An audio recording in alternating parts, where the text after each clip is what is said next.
भगवान श्री कृष्ण युधिष्ठिर से कहते हैं, गुरु तीर्थम परम ज्ञानम अतस्तीर्थम न विद्यते, ज्ञान तीर्थम परम तीर्थम ब्रह्म तीर्थ सनातनम। गुरु रूपी तीर्थ से परमात्मा का ज्ञान प्राप्त होता है, इसलिए उससे बढ़कर कोई तीर्थ नहीं है।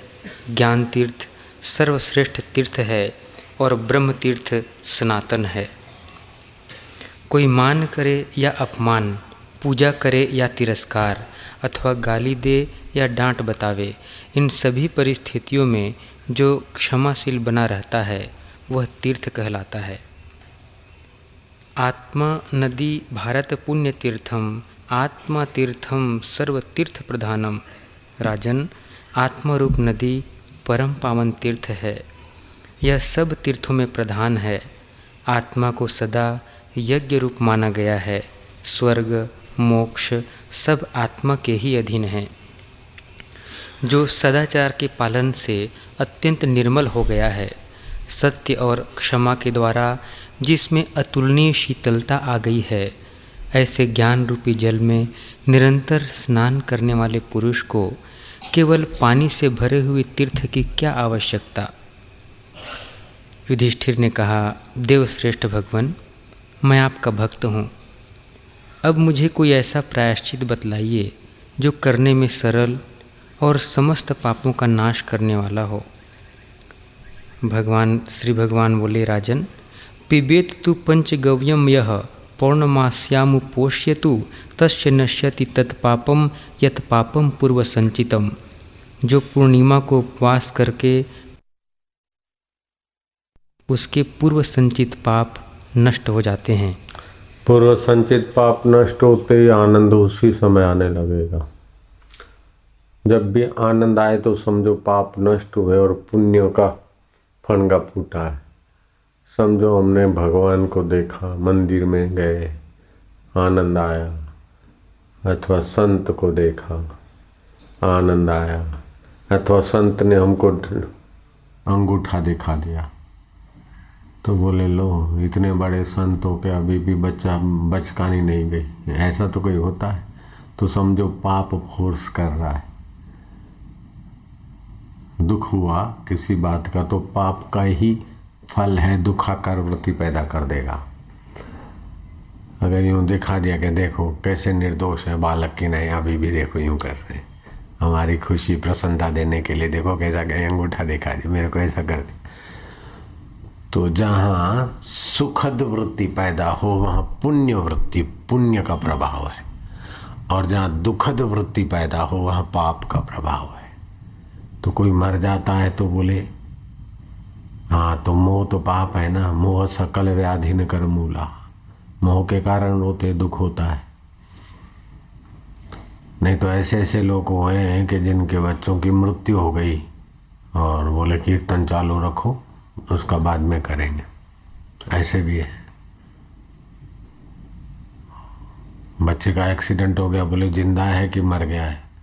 तो बोले आप कसेरा जी इतने बड़े सेठ अपने बेटे के लिए ऐसा कैसा बोलते? बोले एक्सीडेंट हुआ है, अगर जिंदा है तो उसको हॉस्पिटल में भर्ती कराने की व्यवस्था करो, अगर मर गया है तो उसके लिए शमशान की व्यवस्था करवा के आऊँ। जय दयाल कसेरा। नारायण नारायण नारायण नारायण। नजरें बदली तो नज़ारे बदले। 15वीं शताब्दी की एक घटना है। बंगाल में गौड़ राज्य के सुल्तान अलाउद्दीन शाह का वजीर बहुत ही वफादार था। वह सौंपा गया हर कार्य बड़ी तत्परता व लगन से करता था। सुल्तान अपने वजीर के काम से बहुत ही संतुष्ट था। एक दिन सुबह सुबह सुल्तान का हुक्म आया कि वजीर तत्काल दरबार में पहुँचे। बारिश के दिन थे, बादल गरज रहे थे, बिजली चमक रही थी, आंधी तूफान के साथ धुआंधार वर्षा भी हो रही थी। ऐसी स्थिति में भी वजीर दरबार में हाजिर होने के लिए चल पड़ा। मार्ग में एक भिखारी को उसकी पत्नी कह रही थी कि वह भिक्षा मांगने जाए। भिखारी ने पत्नी से कहा, अरे पगली, कुत्ता या लोमड़ी जैसे प्राणी भी इस वक्त बाहर नहीं निकलते तो मैं क्यों जाऊं? हाँ, इस समय कोई गुलाम या नौकर जरूर बाहर निकल सकता है। ये शब्द वजीर के कानों में पड़े और हृदय की गहराई तक असर कर गए। वजीर गंभीरता से विचार करने लगा, क्या मैं एक भिखारी या कुत्ते से भी गया बीता हूँ, जो पेट पालने के लिए एक गुलाम जैसा दिनहीन जीवन जी रहा हूँ। दुनियावी भोग, ऐश्वर्य, मान प्रतिष्ठा में फंसकर मैं कितना पराधीन जीवन बिता रहा हूँ। मनुष्य जीवन का वास्तविक उद्देश्य इतना तुच्छ जीवन जीना तो हो नहीं सकता। उस वास्तविक उद्देश्य, महान उद्देश्य को जाने बिना, उसे हासिल किए बिना मेरा जीवन पशु से भी बदतर है। मैं कैसा मूर्ख हूँ कि अभी तक मैंने शाश्वत, वास्तविक, मुक्त जीवन की प्राप्ति का कोई यत्न नहीं किया। वह यत्न तो क्या, विचार तक नहीं किया। यदि अभी इसी वक्त मेरी मृत्यु हो जाए तो मेरी क्या गति होगी। इस प्रकार के विचारों में खोए हुए वजीर के पैर वहीं रुक गए। शीतल हवा चल रही थी, फिर भी वजीर का शरीर पसीने से तरबतर हो गया। शरीर में कंपन होने के साथ ही उसका हृदय तेजी से धड़क रहा था। जब मनुष्य द्वारा पूर्व जन्म में किए गए धर्माचरण का पुण्य इकट्ठा हो जाता है अथवा उसके इस जन्म में ईमानदारी से निभाए गए कर्तव्य कर्मों, सत्कर्मों से प्रसन्न होकर भगवान अपनी कृपा बरसाते हैं, तब उसके मन में वैराग्य उत्पन्न हो जाता है। जब पुण्य जोर करता है तब वैराग्य उत्पन्न होता है, विवेक आता है।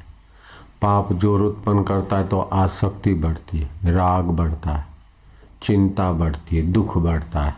पुण्य जोर करता है तो वैराग्य बढ़ता है, अनासक्ति बढ़ती है, सच्चाई बढ़ती है। कोई आदमी अभी तो सुखी है लेकिन बता सकते कि ये दुखी होने वाला है, क्योंकि उसके आचरण से पता चलेगा कि वो दुख का सामान ले रहा है कि सुख का ले रहा है। कोई अभी दुखी है लेकिन बता सकते हैं कि ये सुखी होने वाला है, क्योंकि उसके कर्म भविष्य की खबर देते। उसका चिंतन और उसका कर्म भविष्य की खबर देता है।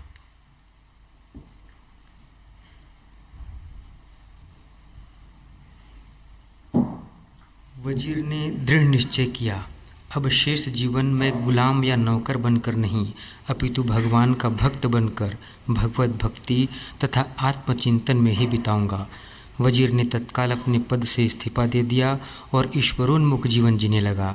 आगे चलकर उन्हें श्री चैतन्य महाप्रभु का शिष्यत्व प्राप्त हुआ और वे ही महान भगवत भक्त कवि पंडित रूप गोस्वामी के नाम से विख्यात हुए। वही मंत्री स्वामी रूप गोसाई बन गया। कहाँ तो गुलाम होकर जा रहा था, एक भिखारी की बातचीत हृदय में लग गई। अपने को तो संत की भी नहीं लगती, अपना हृदय कितना सत्संग प्रूफ है। આપણું હૃદય કેવું સત્સંગ પ્રૂફ છે। પેલો ભિખારીને કહે છે કે જાઓ ભીખ માગવા, તો કે અત્યારે આવી વરસાદમાં તો બકરું બહાર નથી નીકળતું, કૂતરું બહાર નથી નીકળતું, તો હું શેના હું શું કરવા ભીખ માગવા જાઉં, मैं क्यों भीख मांगने जाऊँ अभी। ऐसी बरसात में तो वो जाए जिसको विषय विलास बहुत कुछ चाहिए और कोई गुलाम हो, वही जाए। मैं गुलाम थोड़ी हूँ, मैं तो अपना भिक्षा मांगने का धंधा भी अपना ही करता हूँ, गुलाम थोड़ी हूँ। गुलाम जाए मालिक के बुलाने से। अच्छा, गुरु ने बुलाया तो शिष्य आता है तो गुलाम नहीं होता है। शिष्य जब आता है तो उसको श्रद्धा और तपस्या होती है।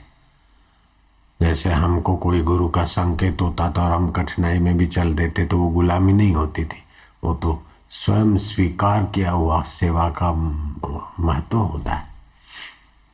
लेकिन दुनवी चीजें मिले और मेरा प्रमोशन हो, मेरे को नौकरी चली न जाए, तो इस भावना से जो काम करते हैं वो गुलाम है।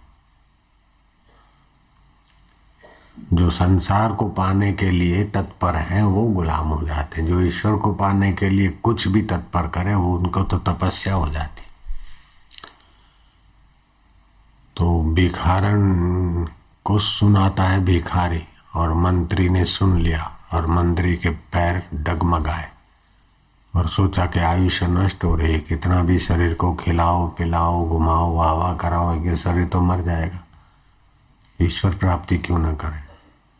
तो वो ही फिर चैतन्य महाप्रभु का शिष्य बन गया, रूप गोसाई के नाम से बड़ा सज्जन पुरुष बन गया। कहाँ तो एक राजा का मंत्री था और कहाँ एक संत का सत शिष्य बन गया, रूप गोसाई चैतन्य महाप्रभु का। ભિખારણ અને ભિખારીની વાર્તાલાપથી અસર થઈને અહીં સત્સંગની અસર ના થાય એટલું બધું સત્સંગ પ્રૂફ હૃદય है।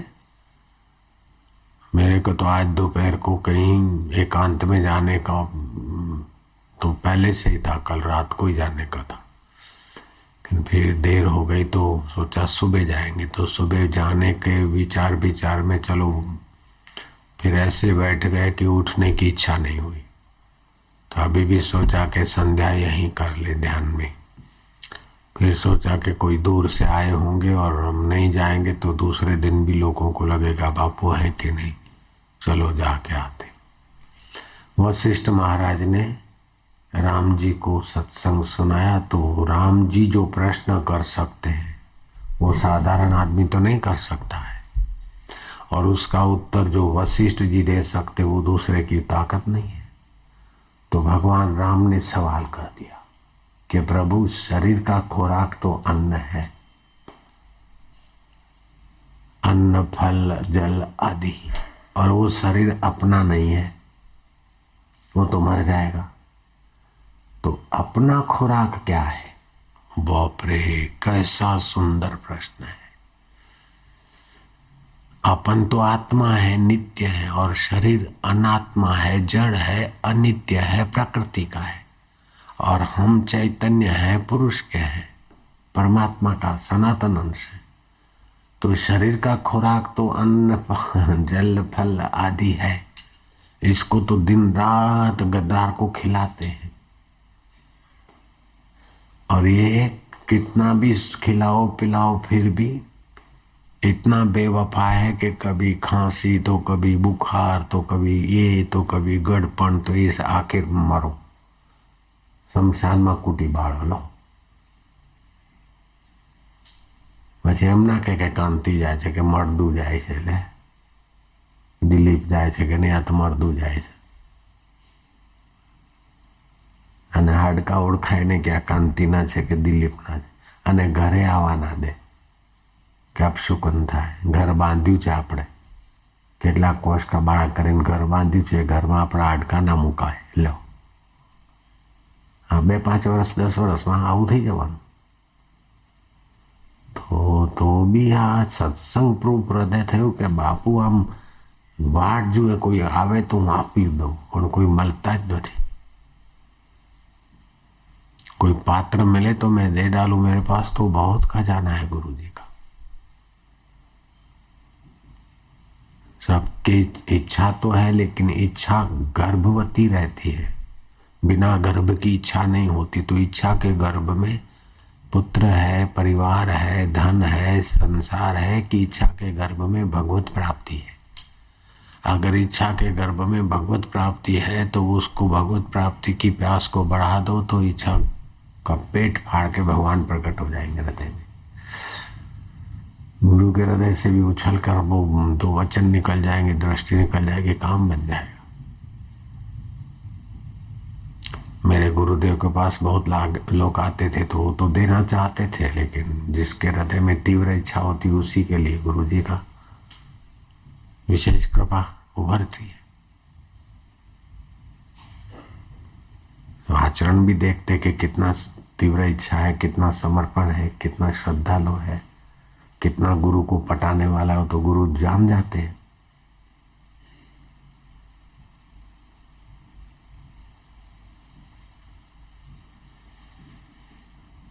तो भगवान राम ने पूछा कि शरीर का खुराक तो हम जानते हैं, लेकिन हमारा अपने खुराक का, आत्मा का खुराक क्या है? तो बोले उस आत्मा का खुराक है ध्यान। ध्यान से वो पुष्ट होता है। जप ध्यान जप करते करते उसके अर्थ में लीन हो जाए, ध्यान में लगे। और ऋषि दयानंद कहते थे कि हर एक आर्य मनुष्य को, समझदार मनुष्य को 2 घंटा ध्यान रोज करना ही चाहिए। और जो घर बार छोड़कर साधक बन गए उनको 4 घंटे ध्यान करना चाहिए, तो ये आत्मा पुष्ट होगी, प्रकट होगा। और भगवान शिव का कई बार श्लोक सुनाया, नास्ति ध्यानम समम तीर्थम, नास्ति ध्यानम समम यज्ञम, नास्ति ध्यानम समम दानम, तस्मात् ध्यानम समाचरेत।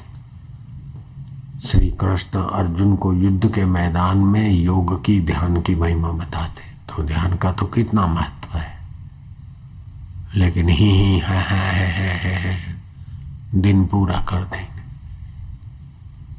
1 महीना खान पान सात्विक रखे और प्राणायाम अच्छी तरह से करे और ध्यान में बैठे तो कितना बुद्धि में रित भर जाएगा, सत्य भर जाएगा, बुद्धि सुविकसित हो जाएगी। लाखवां हिस्सा बुद्धि का विकास कर रहे वो बुद्धिमान कहलाते हैं। लाखवां हिस्सा अगर ध्यान आदि करे तो कई हिस्से विकसित होते तो परमात्मा भी प्रकट हो जाए। हे प्रभु, मैं प्रातःकाल 4 बजे उठकर आपका भजन करूं, सारा दिन आपका भजन करूं, भजन करते करते ही सोऊं, भजन करते करते ही उठूं, और जिनको भजन करने की गरज नहीं है, व्याकुलता नहीं है, वे छोड़ दे भजन और सोचें कि जब भगवान कराएंगे तब करेंगे। तो भगवान तो पता नहीं कब कराएंगे, उसका कोई हिसाब तो है नहीं, वे तो परम स्वतंत्र हैं। इसलिए दिल में व्याकुलता होनी चाहिए। वह समय कब होगा जब हमें भगवान के दर्शन मिलेंगे। दिल में व्याकुलता का होना आवश्यक है। अपने को इतना ढालो कि क्षण भर भी भगवान के बिना व्यतीत न हो। रो भगवान के लिए, हंसो भगवान के लिए, चलो जैसे परिक्रमा कर रहे हैं, खाओ जैसे भगवान को भोग लगा रहे हों, सुनो जैसे भगवान का भजन हो, बोलो जैसे भगवान का प्यारा प्यारा नाम हो। अपने जीवन की एक एक क्रिया को, एक एक क्षण को भगवान से भर दो, आपको परमानंद की प्राप्ति होगी।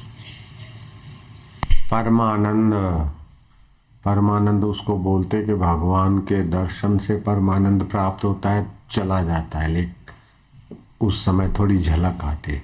लेकिन आत्मा का अनुभव हो तो फिर जैसा भगवान परमानंद में रहते हैं ऐसे अपन भी रहेंगे। परमानंद का मतलब हे नहीं होता है। परमानंद होता है, वो तो जानते हैं जिनको साक्षात्कार होता है।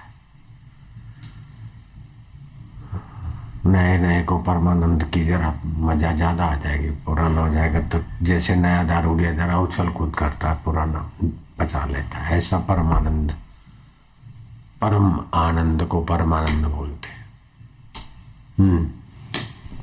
सर्वोत्तम क्या है? बुढ़ापा नष्ट करने वाली वस्तुओं में दूध और घी सर्वोत्तम है। बल और चेतना उत्पन्न करने वाली वस्तुओं में शुद्ध वायु सबसे अच्छी है। स्नेह प्रीति उत्पन्न करने वाली वस्तुओं में प्रसन्न करना सबसे बढ़कर है। पुष्टि करने वाले कारणों में मन की शांति सर्वश्रेष्ठ है। दुख देने वाले कारणों में लोभ सबसे बड़ा है, और सभी प्रकार के ज्ञानों में आत्मा का ज्ञान सर्वश्रेष्ठ है। देख ले, लोभ सबसे बड़ा खतरनाक। जिसके जीवन में लोभ आ गया सब पाप आ जाएंगे, सब टेंशन तनाव आ जाएंगे, बेईमानी कपट आ जाएगा, फिर वो कुल का भी नाश कर देता है। लोभ मोह, कुटुंब का मोह, ये सब। और स्वास्थ्य के लिए शुद्ध हवा, आरोग्य के लिए दूध, ज्ञान में सबसे बड़ा ज्ञान आत्मज्ञान, उसी का इधर दिन रात पठन पाठन होता है। दुनिया के सभी ज्ञान छोटे हो जाते, आत्मज्ञान इतना ऊंचा है। नारायण नारायण नारायण। स्वास्थ्य की कुंजी प्रातः भ्रमण। संसार के सर्वश्रेष्ठ बुद्धिमानों, विद्वानों, वैज्ञानिकों एवं हमारे ऋषि मुनियों का यह निश्चित और निर्विवाद सिद्धांत है कि प्रातःकाल की शुद्ध वायु में घूमना स्वास्थ्य के लिए बहुत लाभदायक है। अच्छा, शुद्ध वायु में घूमना और गर्दन पीछे दबोच के लंबे श्वास लेना, गर्दन आगे दबोच के 20 लंबे श्वास लेना, ये तो और भी अच्छा है। मिला दे।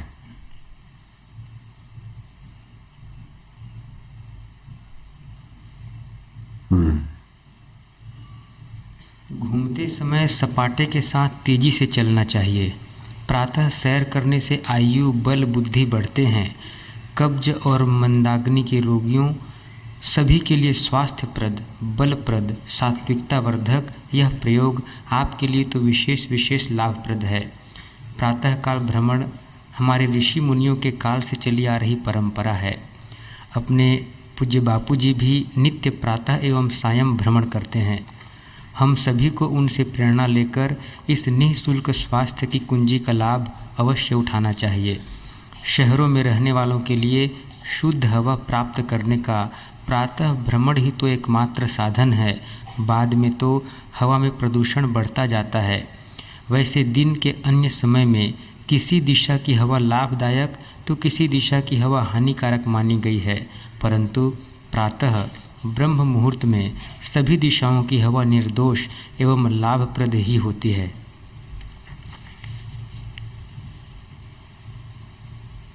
प्रातः समय के वायु को सेवन करत सुजान, ताते मुख छवि बढ़त है, बुद्धि हो तो बलवान।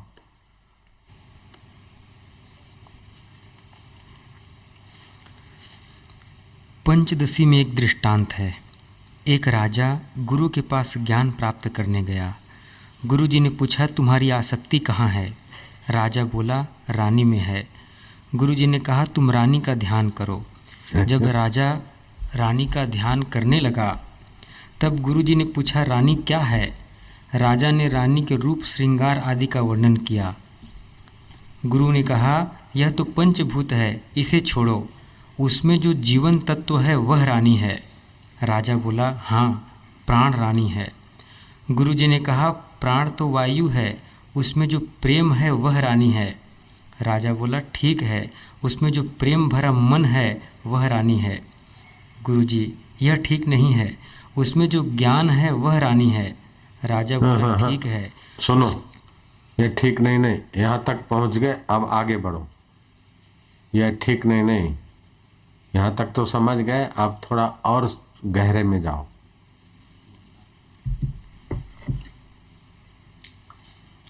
और गहरे ज्ञान में चलो, और सार में चलो, और सार के तरफ चलो, गहरे में चलो।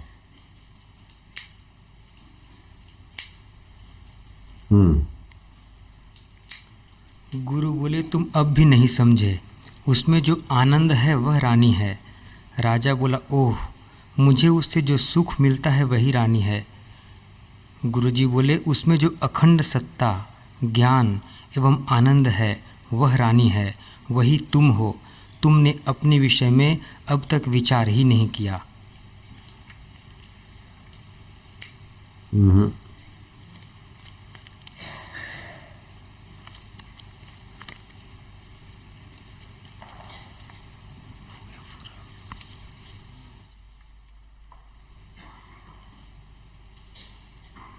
उसमें जो सुख है, अखंड तत्व है,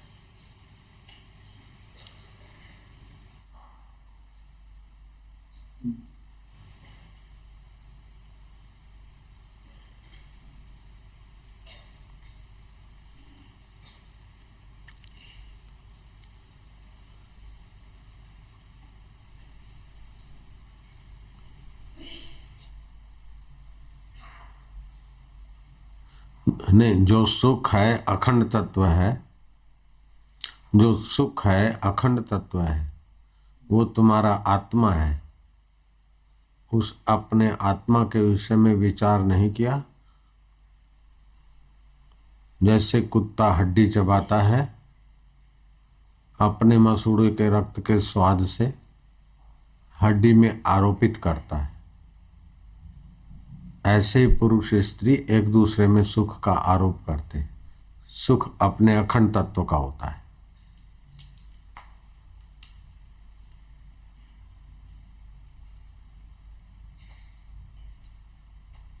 सुख अपने चैतन्य अखंड तत्व का होता है। सुख की झलक अपने चैतन्य अखंड तत्व की होती है। अज्ञानतावश बाहर आरोपित करके जीव फंस जाते हैं।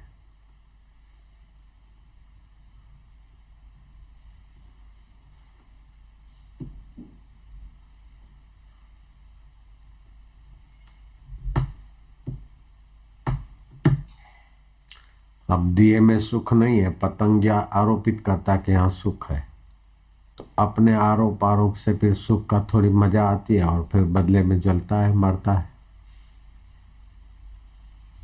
ऐसे ही पुरुष आरोप करता है कि पत्नी में सुख है, पत्नी आरोप करती है पुरुष में सुख है, फिर मिलते जुलते और खाली होते और ठूस बन जाते हैं।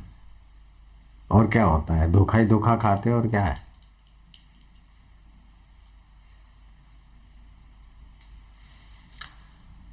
नारायण नारायण। और पतंगिया भी बार बार एक बार धोखा खाया, जला, फिर मूर्छित हो गया, जरा होश में आया, फिर वही करता है, फिर वही करता है, जब तक मरता नहीं तब तक वही करता है। ऐसे ही लोग भी जब तक शमशान नहीं जाते तब तक धोखे का ही मजा ले लेके जल्दी मुर्दे बन जाते, जल्दी बूढ़े बन जाते, बीमार बन जाते। लेकिन अपन तो सत्संग प्रूफ है, कोई असर नहीं होती, क्या पता क्या है। वो तो भिखारी की बात असर हो गई, मेरी बात असर नहीं होती क्यों। उस मंत्री का पुण्य परिपक्व था, पका फल था, एक जरा सा झोंके से आ गया। नारायण नारायण नारायण। हे राम जी, युवावस्था में वैराग्य नहीं, जैसे मरुभूमि में वृक्ष होना कठिन, ऐसे ही संसार में उलझे हुए को विवेक वैराग्य होना कठिन है। लेकिन अतिवृष्टि पड़ती है मरुभूमि में तो वहाँ भी वृक्ष हो जाते। ऐसे ही अति सत्संग और सुमरण हो तो फिर वहाँ विवेक वैराग्य जग जाता है। इसलिए सत्संग सुमरण बढ़ा देना चाहिए।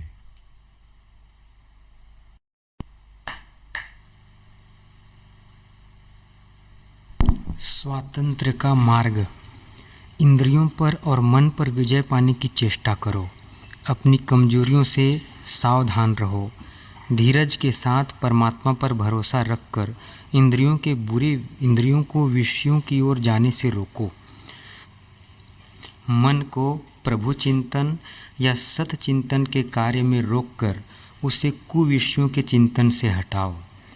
जब आपके शरीर, मन और वाणी तीनों शुद्ध होकर शक्ति के भंडार बन जाएंगे, तभी आप वास्तव में स्वतंत्र होकर महाशक्ति की सच्ची उपासना कर सकोगे। याद रखो, जिस पवित्रात्मा पुरुष के शरीर, इंद्रियां और मन अपने वश में है और शुद्ध हो चुके हैं, वही स्वतंत्र है। हाँ, वही स्वतंत्र है, वही ज्ञानी है। कोई ऐसे बस पढ़ लिया थोड़ा और अपने को ज्ञानी मान लेते, ऐसा नहीं होता। हाँ, ठान ले कि ये नहीं खाना है तो नहीं खाना, ये नहीं करना है। मन जैसे स्टीयरिंग और ब्रेक पर कंट्रोल है, वही वास्तव में ड्राइवर है। ऐसे ही मन पे, बुद्धि पर अपना नियंत्रण है, तो वही वास्तव में स्वतंत्र है। गाड़ी पर नियंत्रण है, फिर वो गाड़ी कहीं भी ले जाए। ऐसे जिसने जीत लिया है मन बुद्धि, वो फिर कहीं भी संसार में, ये वो वशिष्ठ को 100 बेटे थे, फिर भी स्वतंत्र है। और कई कुंवारे हैं, वे भी परतंत्र हैं, देख देख के साले खाली होते, एक दूसरे को देख देख के झाड़ते जाते, तो परतंत्र है। विकारों में गिरना परतंत्रता है, विकारों का उपयोग करना स्वतंत्र है। जो किसी भी नियम के अधीन न रहकर शरीर का, इंद्रियों का और मन का गुलाम बना हुआ मनमानी करना चाहता है, कर सकता है या करता है, वह तो उच्छृंखल है। उच्छृंखलता से तीनों की शक्तियों का नाश होता है और वह फिर महाशक्ति की उपासना नहीं कर सकता। महाशक्ति की उपासना के बिना मनुष्य का जन्म एवं जीवन व्यर्थ है और पशु से भी गया बीता है। महाशक्ति वह आत्मा परमात्मा है। संयम करेगा तभी महाशक्ति की उपासना होगी, और उपासना करेगा तो महाशक्ति का विकास होगा।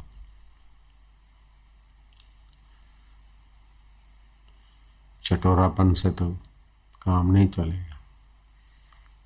तत्परता करें। लाखवां हिस्सा विकसित हुआ बुद्धि का, अभी कितने हिस्से बाकी? अगर 10-20 हिस्से भी विकसित कर दे तो महान आत्मा बन जाए। नारायण नारायण नारायण।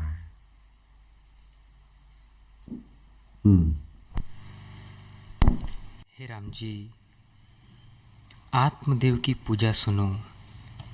जब तुम आत्म पूजा में स्थित होगे तब और पूजा तुमको सूखे तृण की तरह तुच्छ प्रतीत होगी। दान भी आत्मदेव को ही करना है, सो बोध से करने योग्य है। वैराग्य, धैर्य और संतोष बोध का कारण है। यथा लाभ में संतुष्ट रहकर ब्रह्म विद्या का विचार करो और संतों का संग करो। इन साधनों से जब बोध रूपी सूर्य का उदय होगा तब द्वैत रूपी अंधकार का नाश हो जाएगा और ज्ञान रूप ही भासित होगा।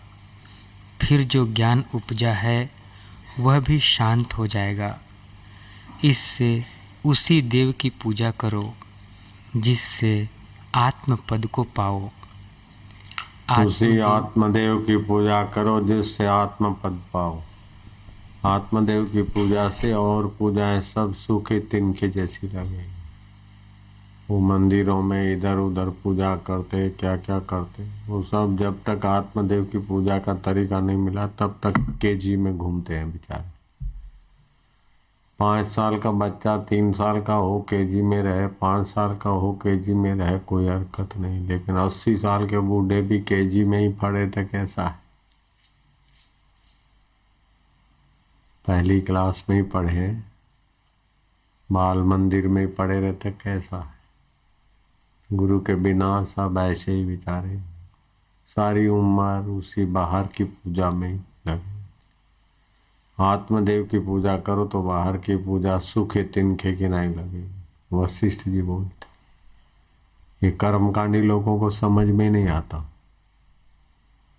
अतः गणपति पूजा करी से, अतः ये करी श्यामा, वो कर्ता बनते बनते बनते थक के मर जाते। कर्मकांडी ब्राह्मण लोग कर्ता बन बन के थक के मर जाते।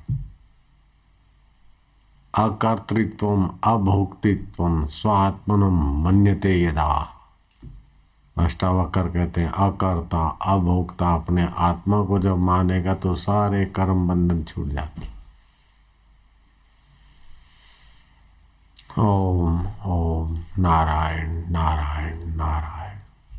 ये आत्मदेव की पूजा अनुपम है, बहुत दिव्य है।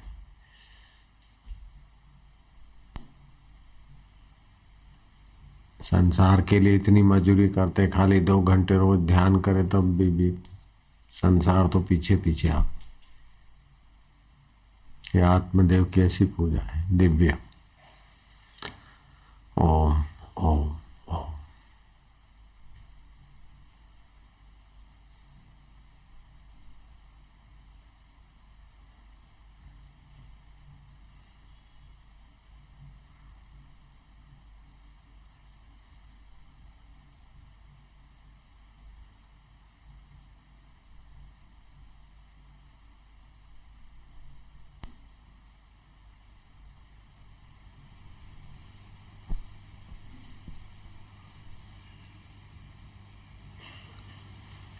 हे राम जी, आत्मदेव की पूजा के निमित्त फूल भी चाहिए। इसलिए आत्मविचार करके चित्त की वृत्ति अंतर्मुख करो और यथालाभ में संतुष्ट रहकर संतों की संगति करो। इन फूलों से आत्मा की पूजा करनी चाहिए। आत्मदेव की पूजा क्या है? यथालाभ में संतुष्ट रहो, संतों की संग करो और चित्त में विश्रांति पाओ। यही आत्मदेव को फूल अर्पण किए। बाहर के फूल तो कुमला भी जाए, कभी मिले कभी न मिले, ये तो तैयार मौजूद। ऐसी अंतरंग आत्मदेव की पूजा है। ये पूजा जिसको मिल गई उसके लिए बाहर के कर्म कांड सब सूखे तिनके किनाई हो जाते।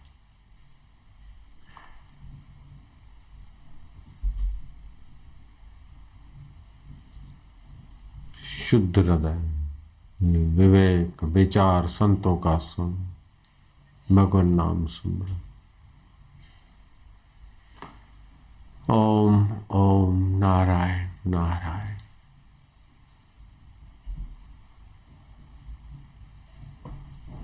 आज आनंद आ रहा है सबको, है?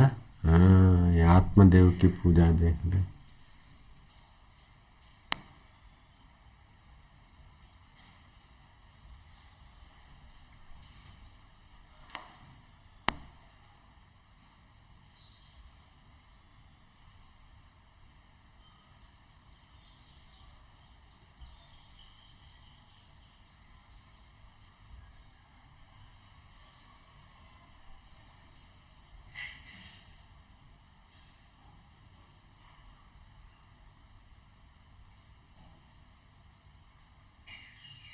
क्रिया की जाती है,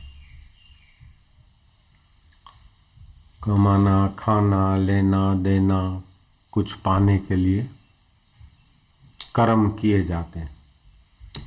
तो कर्म में सात्विक कर्म, राजस कर्म, तामस कर्म, जैसे कर्म ऐसा कर्ता को फल होता है देर सवेर, चाहे एक जन्म में हो चाहे 10 जन्म के बाद हो। एक होता है कर्म, दूसरी होती है क्रिया। जैसे रक्त का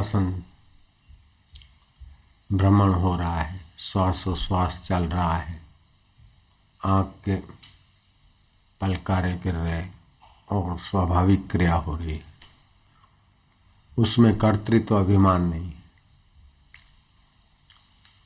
वो सहज में हो रही। तीसरी होती है लीला। लीला भगवान का जो भी अवतरण है और जो चेष्टा है, जो क्रिया कर्म है, वो सब लीला में गिना जाता है। लीला होती है सत्यता को, चेतनता को, आनंदता को प्रकट करने के लिए। रामावतार, राम राज्य के बदले राम वनवास हो गए, हाय सीते, हाय लक्ष्मण, ये सब लीला है। उखली से बंध जाना लीला है, गाय चराना लीला है। ये अवतार जो करते वो लीला होती। एक होते नित्य अवतार, दूसरे होते नैमित्तिक अवतार। ब्रह्म ज्ञान पाकर ब्रह्मलोक में स्थित ब्रह्मवेता महापुरुष कभी कभी सृष्टि की स्थिति देखकर उनको करुणा उपजती है।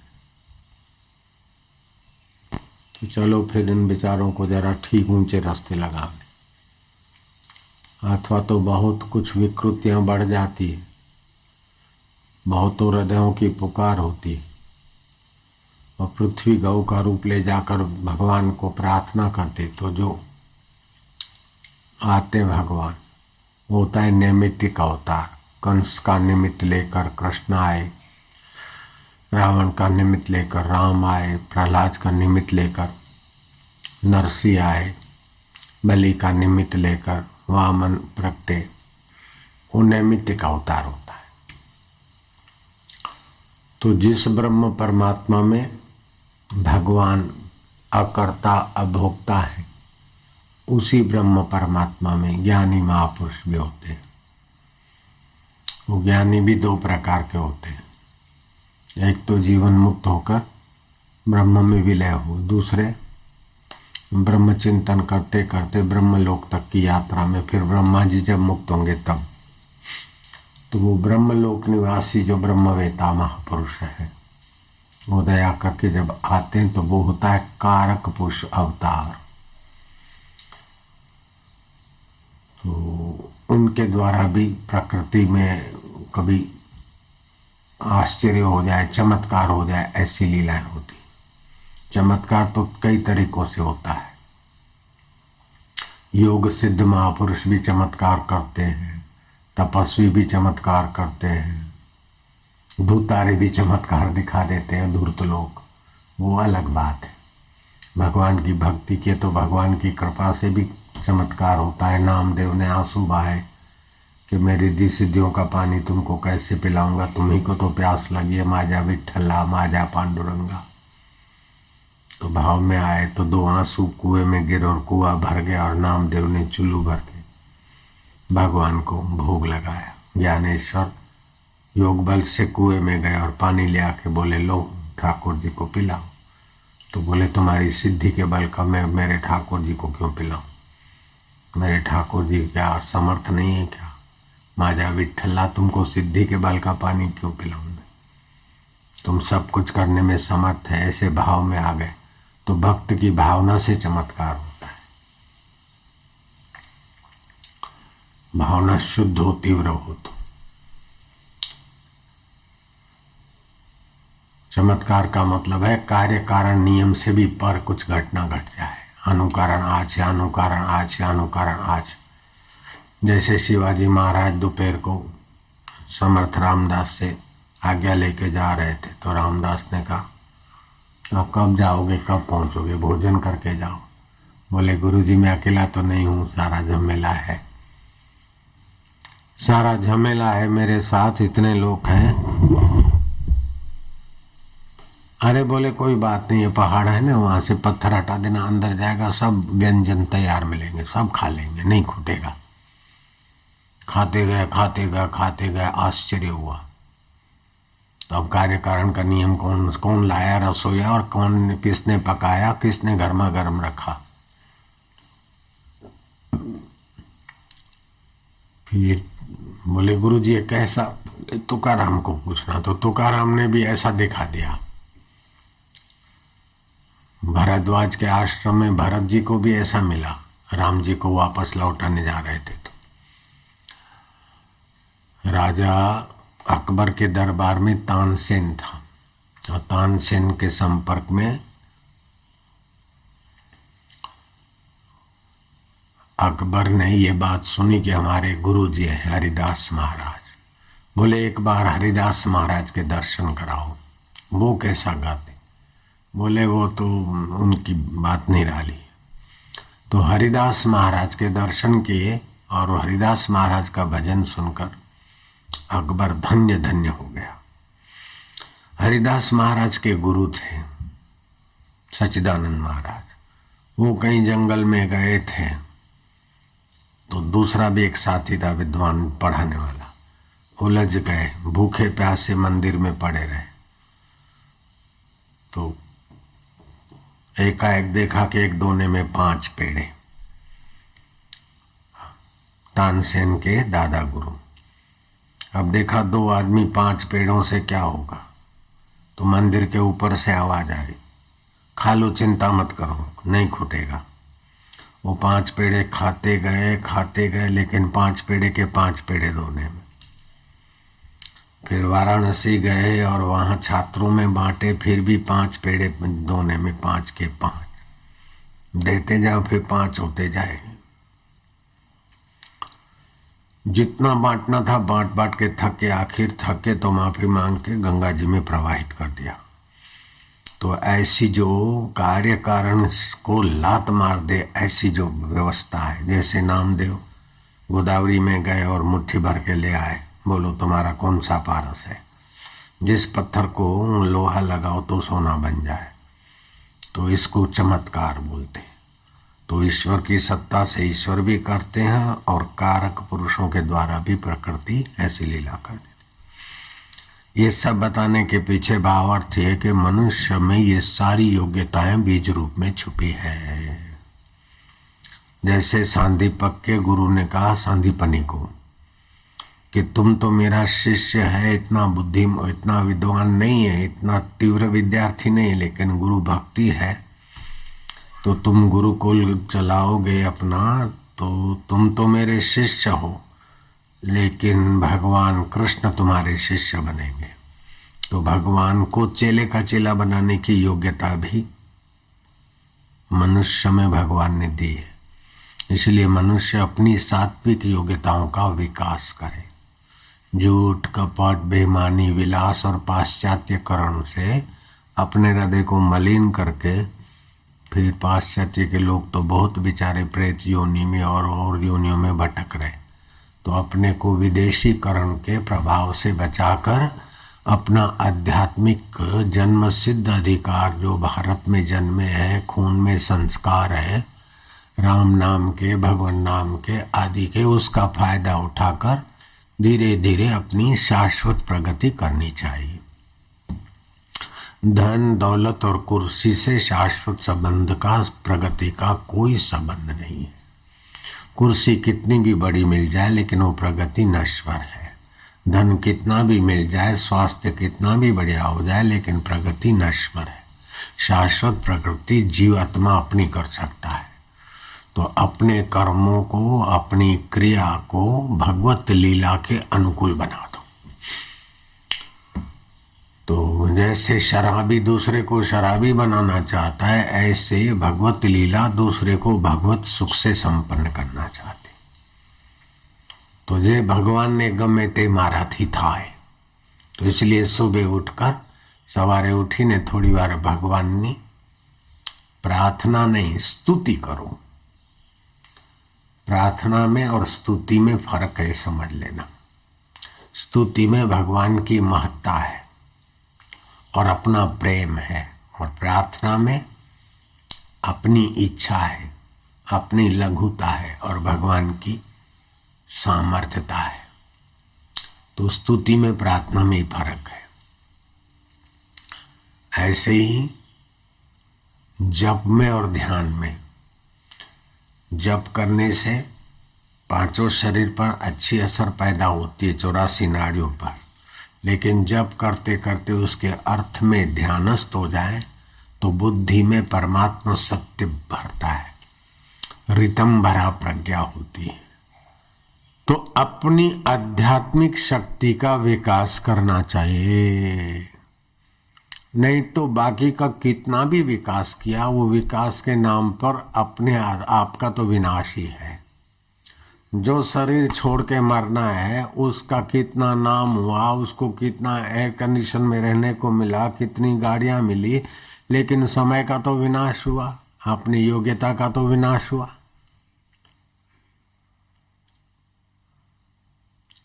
तो राजे महाराजे राजपाट करके मन चाहे भोग भोग के जब विवेक जगता था तो सोचते थे कि ततः कि आखिर क्या छेवटे शु। जिस शरीर को ऐश आराम कराया, जय जयकार किया, वो तो जला देंगे। समझाए छे? तो जो जल जाएगा उसके पीछे मैं इतने कर्म करूं और कर्म के बंधन में पड़ूं। राजा नृग क्रिकेट हो गए, राजा अजगर हो गए। इब्राहिम लिंकन अमेरिका के प्रेसिडेंट, वहां की मीडिया के आधार पर आपको पता होगा कि प्रेत होके व्हाइट हाउस में कभी कभी दिखाई देते। तो क्या हुआ, सेठ बनकर, नेता बनकर, बड़ा आदमी बनकर भी अगर आध्यात्मिक उन्नति नहीं किया तो अपना विनाश ही तो हुआ। और क्या हुआ? तो भगवान कहते हैं आत्मैव आत्मनो बंधु। मनुष्य अपने आप का बंधु है। आत्मै रिपुरात्मना, अपने आप का शत्रु भी है। अगर अपने को खुराक खिलाता है तो अपना बंधु है, और अपने को खुराक नहीं खिलाता है तो अपने आप का शत्रु है। तो यह सवाल भगवान राम जी जैसे महाप्रज्ञा के धनी पूछ सकते, दूसरे की तो बुद्धि नहीं। रामचंद्र जी ने पूछा वशिष्ठ जी को कि गुरुवर, मुनि शार्दुल, शरीर का आहार तो हम जानते हैं, करते कराते हैं शरीर को आहार, लेकिन ये शरीर का आहार ये अपना आहार नहीं है। शरीर का तो अन्न, फल,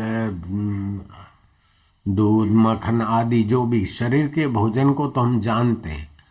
जो हम नहीं थे पहले और बाद में नहीं रहेंगे, इसका तो आहार जानते, इसको तो कराते हैं।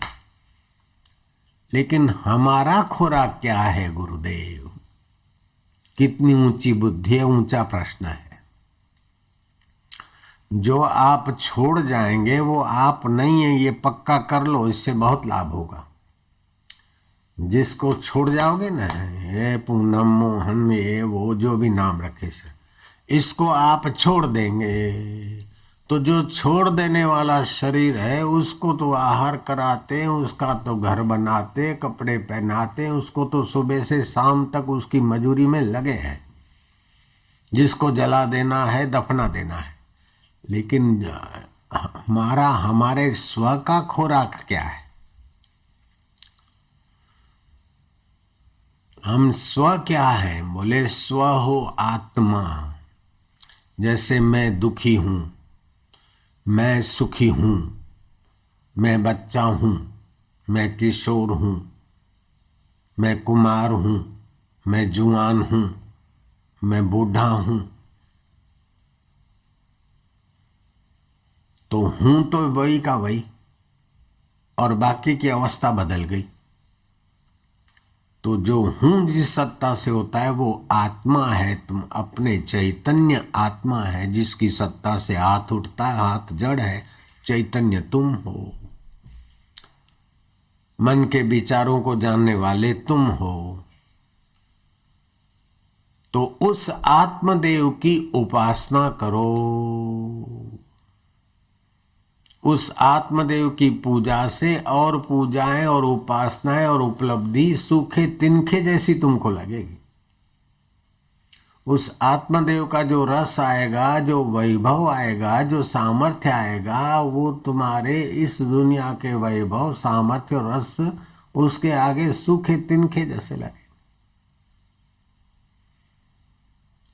कहाँ नाली का पानी और कहाँ गंगा जल। इस प्रकार उस आत्मदेव की उपासना करो, आत्मदेव की पूजा करो। उस पूजा के लिए फल भी चाहिए, फूल भी चाहिए, धूप भी चाहिए, दीप भी चाहिए। तो राग और द्वेष में अपने को न खपाकर, राग प्रेरित कर्म, द्वेष प्रेरित कर्म नहीं, समता से जो कर्म करते हैं वह उस देव की पूजा है। और वो देव ध्यान से प्रसन्न होता है। भगवान नाम जप करते उसके अर्थ में फिर ध्यान में उस देव की उपासना होती। उस देव का भोजन है ध्यान। भगवान शिव ने कहा है, पार्वती नास्ति ध्यानम समम तीर्थम। ध्यान के समान कोई तीर्थ नहीं। नास्ति ध्यानम समम यज्ञम, नास्ति ध्यानम समम दानम, तस्मात् ध्यानम समाचरेत्। श्री कृष्ण ने गीता में 64 बार योग शब्द का उच्चारण किया। ऋषि दयानंद कहते हैं कि आर्य को, समझदार मनुष्य को 2 घंटे रोज उस परमात्मा ध्यान में गुजारने चाहिए। 22 घंटे शरीर की चाकरी में लगते हैं, सोना भी तो इसकी चाकरी है। तो 2 घंटे कम से कम अपने लिए तो रखो। गाड़ी के लिए ड्राइवर 24 घंटे रखे तो मूर्ख है। अपने लिए भी तो रखे। तो ये अपने आत्म परमात्मा के चिंतन में सत्कर्म करेंगे, विवेक जगेगा, वैराग्य जगेगा, तब नश्वर प्रवृत्ति से समय बचाकर शाश्वत परमात्मा के ध्यान में लगेंगे। ध्यान अवस्थित गतेन मनसा पश्यन्ति यम योगिना यशांतम विदुसुरासुरगणा देवाय तस्मै नमो नमः। उस परमात्मा देव को ध्यान से संतुष्ट करो, अर्थात अपने आप को तृप्त करो।